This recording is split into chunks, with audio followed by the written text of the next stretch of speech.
Hello and welcome to Planet Pulse on Firstpost. The Earth is constantly changing, and in recent years, for the worse. Summers are getting hotter and winters harsher. Rising sea levels, floods, drought, wildfires, and torrential rain have been disrupting lives across continents. The fight against climate change is needed now more than ever. On this show, we bring you all the top stories on the climate crisis, its causes, its brutal effects, and the warriors helping to fight the menace. It's the kind of disaster that feels ripped from a dystopian film. But for the residents of a quiet Swiss village, it's a terrifying new reality. This week, a massive glacier collapse in the Swiss Alps reduced the village of Blatten to rubble. 90% of it either buried or destroyed. While one man remains missing, the scale of devastation has stunned authorities, even though scientists had warned for days that the Birch Glacier was becoming dangerously unstable. But what couldn't be saved was the land itself, a centuries-old settlement swallowed in seconds by a violent surge of ice, rock, and mud. Here's our report.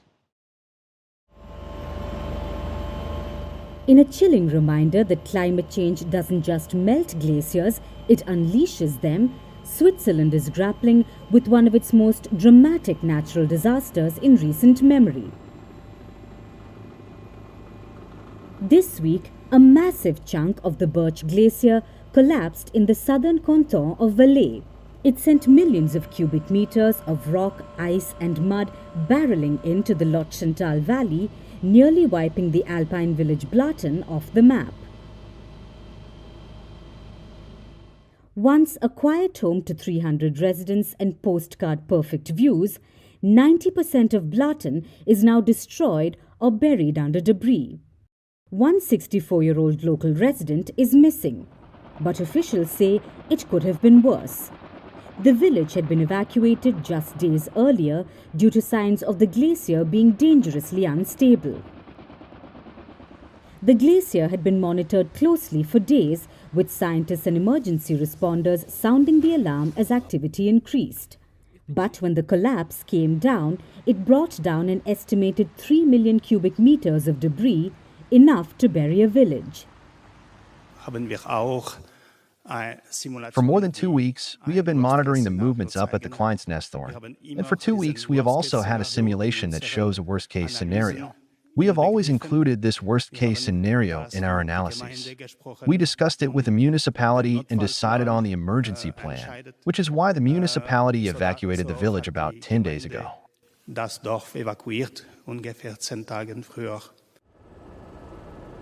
Footage shows entire homes smashed together like toy blocks, with others simply swept away under a tide of grey sludge.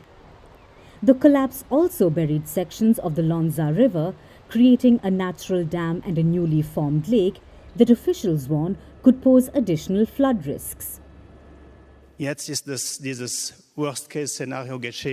Now this worst-case scenario has happened. That means the 3 million cubic meters of rock that fell onto the glacier have all come down with the glacier. And that is very, very rare. We couldn't find any example of this in history, but now everything has come down.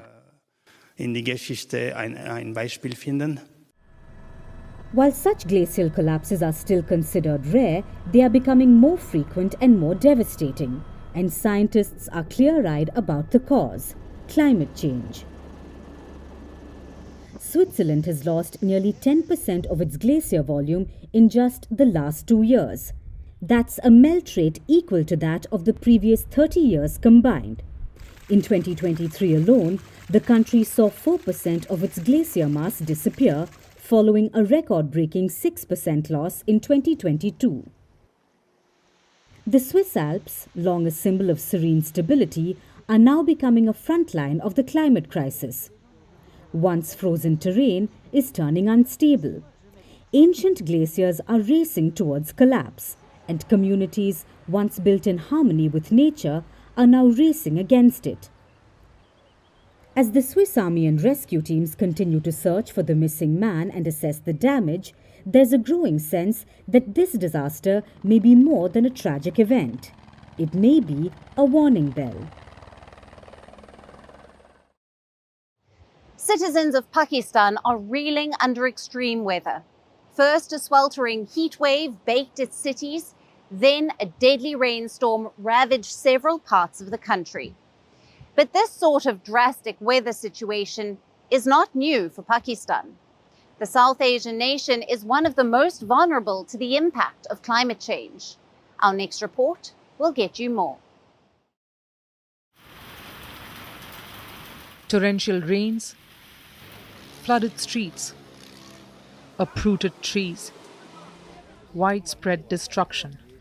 These are the scenes from cities across Pakistan. Heavy rainfall and powerful windstorms battered the central and northern parts of the country this week.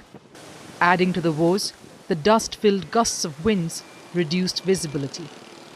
The destructive storm lashed the provinces of Punjab, Khyber Pakhtunkhwa, and the capital, Islamabad.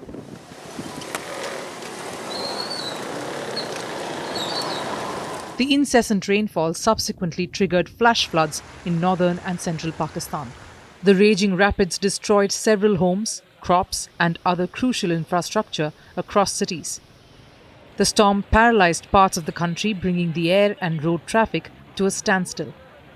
The downpour and strong winds also damaged power lines, disrupting the supply to deluge-hit areas. The extreme weather killed at least 19 people and injured nearly 100. Most of these casualties were reported due to roof and wall collapses. The Pakistan Meteorological Department has predicted more storms. The forecast has sparked concerns over a possible rise in casualties. But just days before the severe storms, Pakistan was dealing with nature's wrath in a completely different manner. Its citizens were sweltering under a heat wave. The soaring temperatures forced the Pakistani authorities to issue an advisory asking the public to take precautionary measures.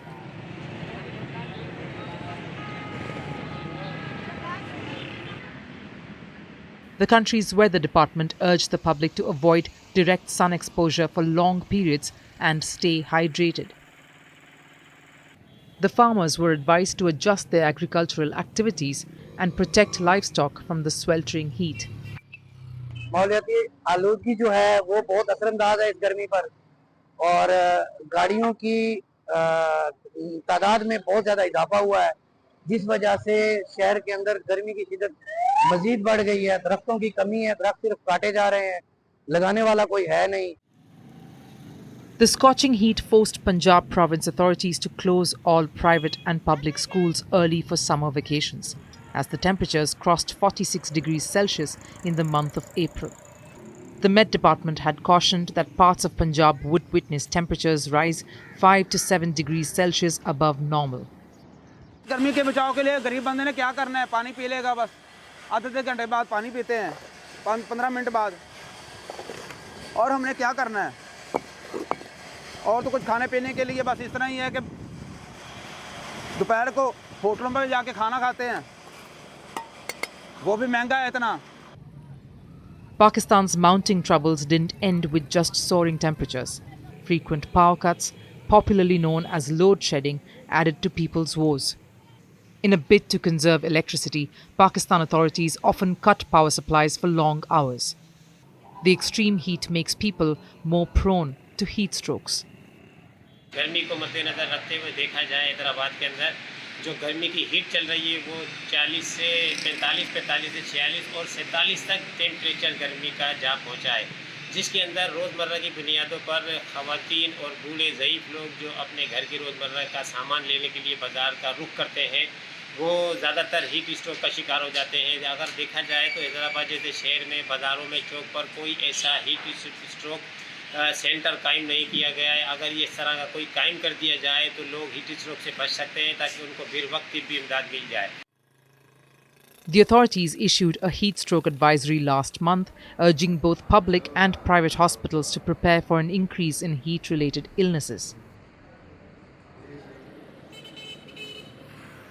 This is not the first time Pakistan is reeling under extreme weather. In 2022, flood fury killed over 1,700 people and caused economic loss of billions of dollars. Pakistan is among the countries that are most vulnerable to climate change. Phenomena like early summers, intense heat waves, devastating rainfall, and dry winters are becoming increasingly frequent. And amid a prevailing economic crisis, the Pakistani government has very little to offer its citizens respite. A dramatic and unique research mission is underway in the icy wilderness of Norway's Svalbard archipelago. Researchers are firing tranquilizer darts at polar bears from a helicopter in order to take fat tissue biopsies for the first time.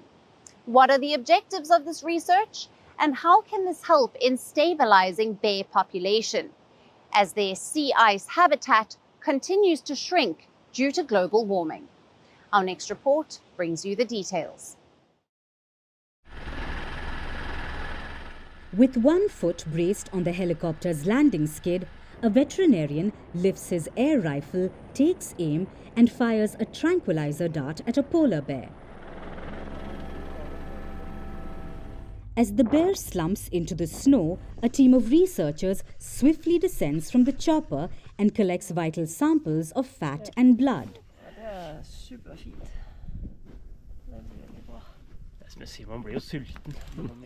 This dramatic pursuit is a part of a pioneering research mission in the icy wilderness of Norway's Svalbard archipelago.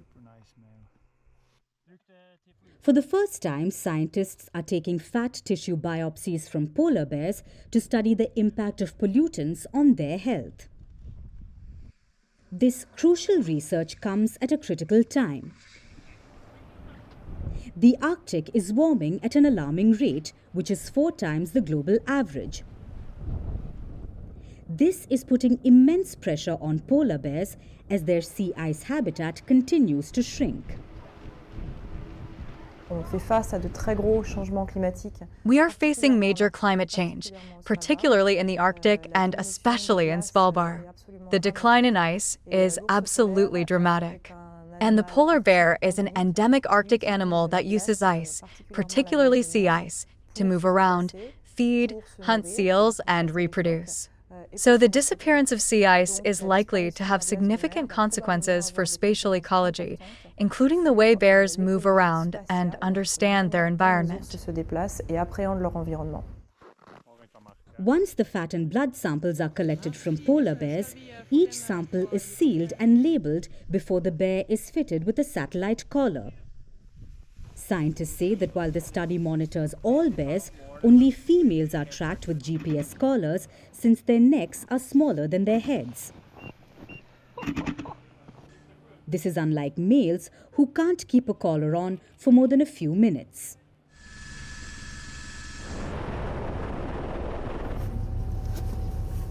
These meticulously labeled samples are then analyzed in a makeshift lab set up on the Norwegian Polar Institute's research vessel. There, scientists expose these samples to controlled doses of pollutants and hormones. About the slice method, which involves cutting biopsies of fat taken from bears into thin slices. The idea is to represent as accurately as possible what bears experience in the wild, but in a laboratory setting. To do this, we use their fat, which we expose to the stresses they encounter. That is, pollutants but also stress hormones. The analysis of the fat samples has already revealed the presence of significant levels of PFAs, which stands for per- and polyfluoroalkyl substances. These synthetic chemicals, which are used in industry and consumer goods, linger in the environment for decades. This one is ready. And Surprisingly, despite years of exposure to these pollutants, Svalbard's polar bears showed no signs of ill health.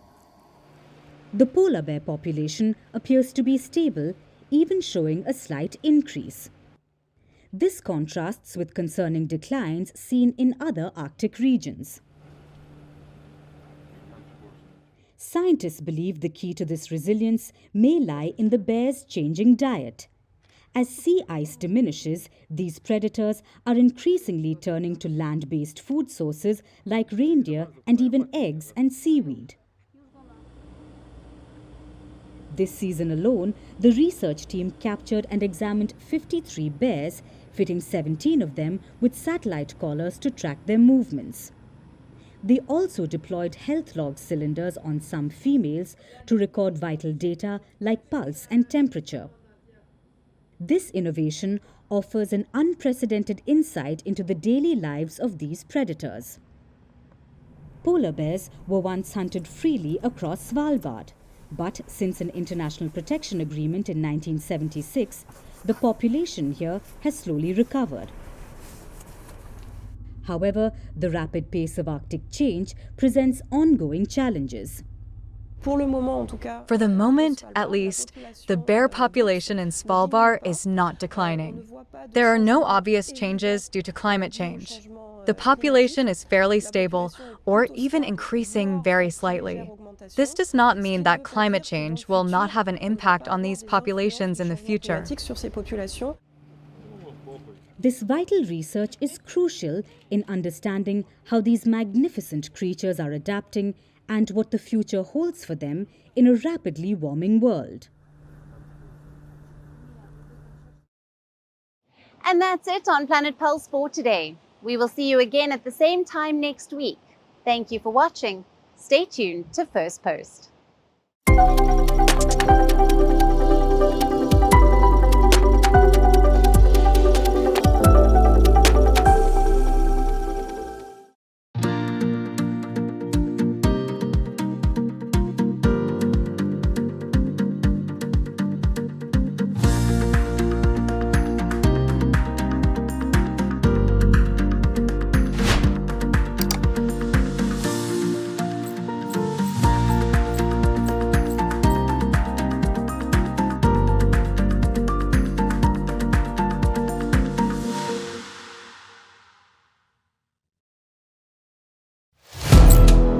Firstpost now available in 9 languages on YouTube. English, Stands at $36 trillion. French, Le FMI, comme German, Geschäftsführenden Direktor, Hindi, $30 trillion ka karjo. Indonesian, Pemerintah tanpa pemeriksaan. Italian, Skali radikali. Japanese, 4 兆ドル以上も Portuguese, por causa do próprio balanço patrimonial. Spanish. Beautiful bill. Go to Settings, click on Audio Track and select a language of your choice. Be the first to know what's happening around you in your first language. Firstpost.